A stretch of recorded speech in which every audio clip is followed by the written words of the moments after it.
आदरणीय श्री प्रणब मुखर्जी जी, श्री हामिद अंसारी जी, श्री नरेंद्र मोदी जी, श्रीमती सुमित्रा महाजन जी, न्यायमूर्ति श्री जे.एस. खेहर जी, एक्सेलेंसीज, संसद के सम्मानित सदस्यगण, देवियों, सज्जनों और मेरे देशवासियों, मुझे भारत के राष्ट्रपति पद का दायित्व सौंपने के लिए मैं आप सभी का हृदय से आभार व्यक्त करता हूं।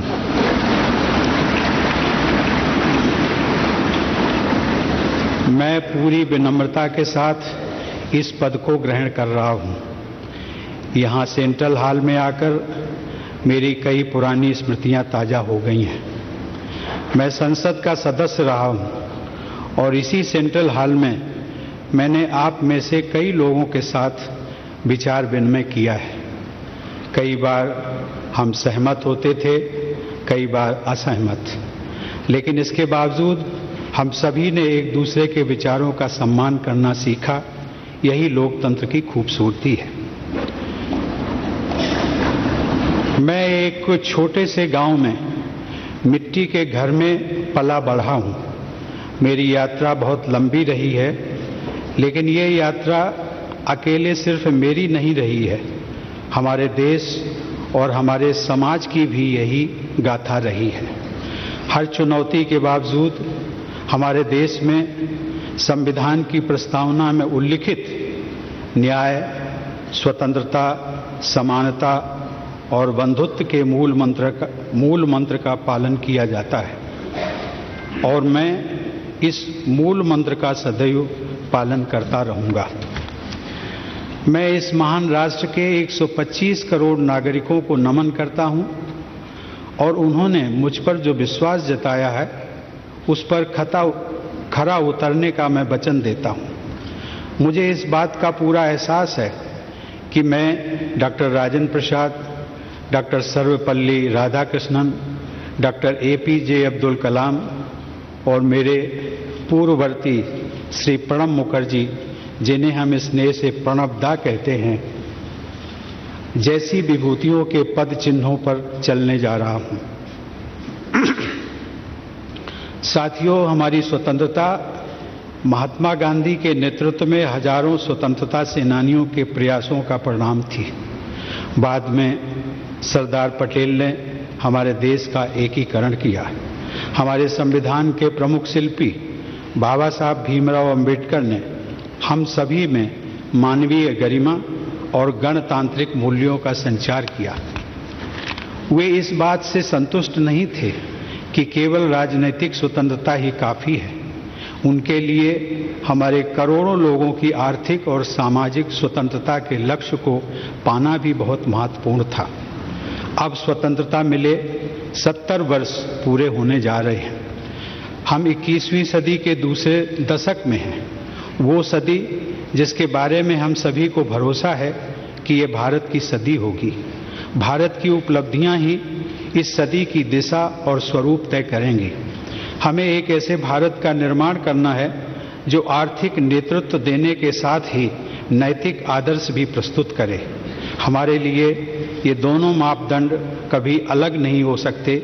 ये दोनों जुड़े हुए हैं और इन्हें हमेशा जुड़े ही रहना होगा।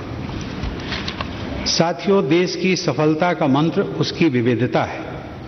विविधता ही हमारा वो आधार है जो हमें अद्वितीय बनाता है। इस देश में हमें राज्यों और क्षेत्रों, पंथों, भाषाओं, संस्कृतियों, जीवन शैलियों जैसी कई बातों का सम्मिश्रण देखने को मिलता है। हम बहुत अलग हैं, लेकिन फिर भी एक हैं और एकजुट हैं। 21वीं सदी का भारत ऐसा भारत होगा जो हमारे पुरातन मूल्यों के अनुरूप होने के साथ ही चौथी औद्योगिक क्रांति को भी विस्तार देगा। इसमें न कोई विरोधाभास है और न ही किसी तरह के विकल्प का प्रश्न उठता है। हमें अपनी परंपरा और प्रौद्योगिकी, प्राचीन भारत के ज्ञान और समकालीन भारत के विज्ञान को साथ लेकर चलना है। एक तरफ जहां ग्राम पंचायत स्तर पर सामुदायिक भावना से विचार विमर्श करके समस्याओं का निस्तारण होगा, वहीं दूसरी तरफ डिजिटल राष्ट्र हमें विकास की नई ऊंचाइयों पर पहुंचने में सहायता करेगा। ये हमारे राष्ट्रीय प्रयासों के दो महत्वपूर्ण स्तंभ हैं। राष्ट्र निर्माण अकेले सरकारों द्वारा नहीं किया जाता। सरकार सहायक हो सकती है, वो समाज की उद्यमी और रचनात्मक प्रवृत्तियों को दिशा दिखा सकती है, प्रेरक बन सकती है। राष्ट्र निर्माण का आधार है राष्ट्रीय गौरव। हमें गर्व है भारत की मिट्टी और पानी पर। हमें गर्व है भारत की विविधता, सर्वधर्म समभाव और समावेशी विचारधारा पर। हमें गर्व है भारत की संस्कृति, परंपरा एवं अध्यात्म पर। हमें गर्व है देश के प्रत्येक नागरिक पर। हमें गर्व है अपने कर्तव्यों के निर्वहन पर और हमें गर्व है हर छोटे से छोटे काम पर जो हम प्रतिदिन करते हैं। साथियों, देश का हर नागरिक राष्ट्र निर्माता है। हम में से प्रत्येक व्यक्ति भारतीय परंपराओं और मूल्यों का संरक्षक है और यही विरासत हम आने वाली पीढ़ियों को देकर जाएंगे। देश की सीमाओं की रक्षा करने वाले और हमें सुरक्षित रखने वाले सशस्त्र बल राष्ट्र निर्माता हैं। जो पुलिस और अर्धसैनिक बल आतंकवाद और अपराधों से लड़ रहे हैं, वो राष्ट्र निर्माता है। जो किसान तपती धूप में देश के लोगों के लिए अन्न उपजा रहा है, वो राष्ट्र निर्माता है। और हमें ये भी नहीं भूलना चाहिए कि खेत में कितनी बड़ी संख्या में महिलाएं भी काम करती हैं। जो वैज्ञानिक 24 घंटे अथक परिश्रम कर रहा है, भारतीय अंतरिक्ष मिशन को मंगल तक ले जा रहा है या किसी वैक्सीन का आविष्कार कर रहा है, वो राष्ट्र निर्माता है। जो नर्स या डॉक्टर सुदूर किसी गांव में किसी मरीज की गंभीर बीमारी से लड़ने में उसकी मदद कर रहे हैं, वो राष्ट्र निर्माता है। जिस नौजवान ने अपना स्टार्टअप शुरू किया है और अब स्वयं रोजगार दाता बन गया है, वो राष्ट्र निर्माता है। ये स्टार्टअप कुछ भी हो सकता है। किसी छोटे से खेत में आम से अचार बनाने का काम हो, कारीगरों के किसी गांव में कारपेट बुनने का काम हो या फिर कोई लेबोरेटरी जिसे बड़ी स्क्रीनों से रोशन किया गया हो।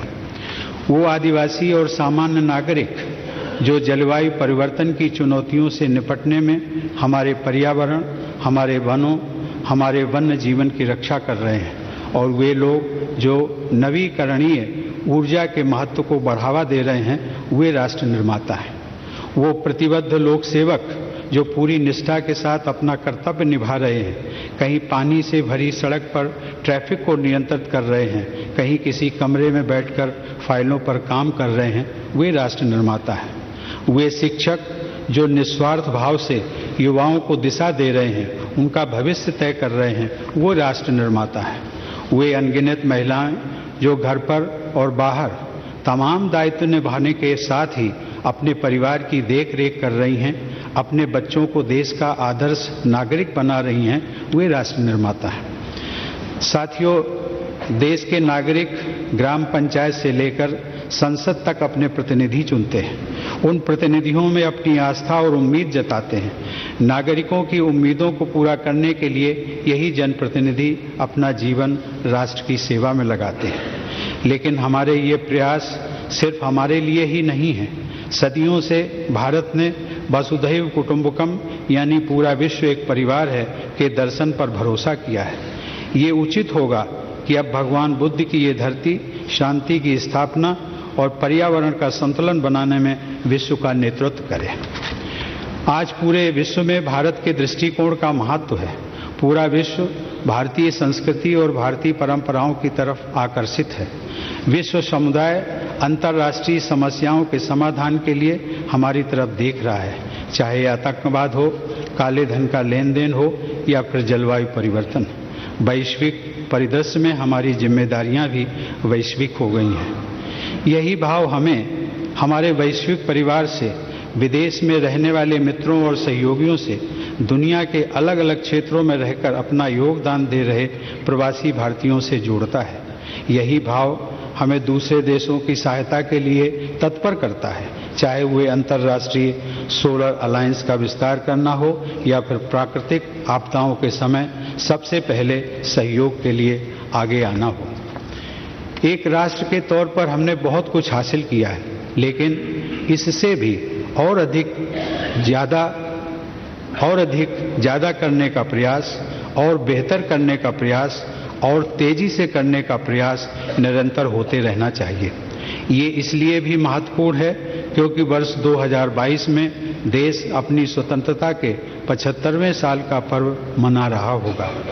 हमें इस बात का लगातार ध्यान रखना होगा कि हमारे प्रयास से समाज की आखिरी पंक्ति में खड़े उस व्यक्ति के लिए और गरीब परिवार की उस आखिरी बेटी के लिए भी नई संभावनाएं और नए अवसरों के द्वार खुलें।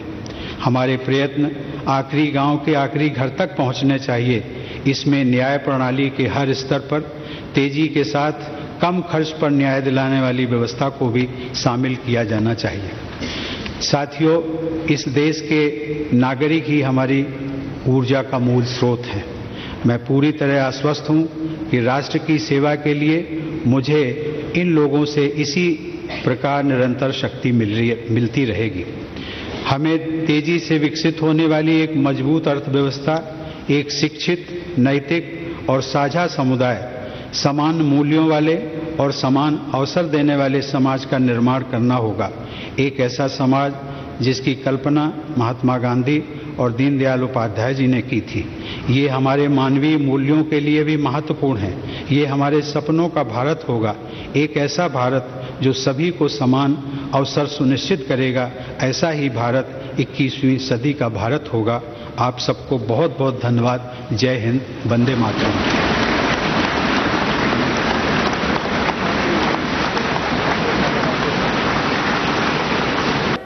भारताचे 14वे राष्ट्रपती म्हणून रामनाथ कोविंद यांनी आता शपथ घेतली आहे। हा शपथविधी सोहळा नुकताच दिल्लीमध्ये पार पडला।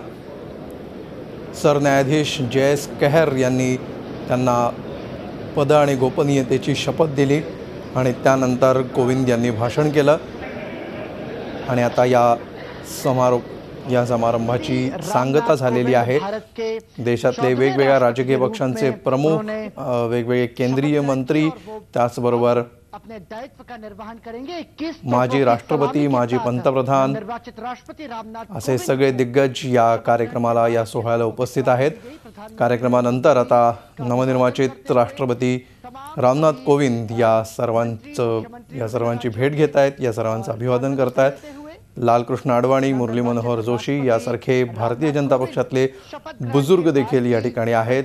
यूपीएच्या अध्यक्षा सोनिया गांधी। सीधी तस्वीरें आप देख रहे हैं। अपने संबोधन में राष्ट्रपति रामनाथ कोविंद ने कहा कि हम सभी ने एक दूसरे के विचारों का सम्मान करना सीखा है और झी 24 तास रहा एक पाऊल पुढे।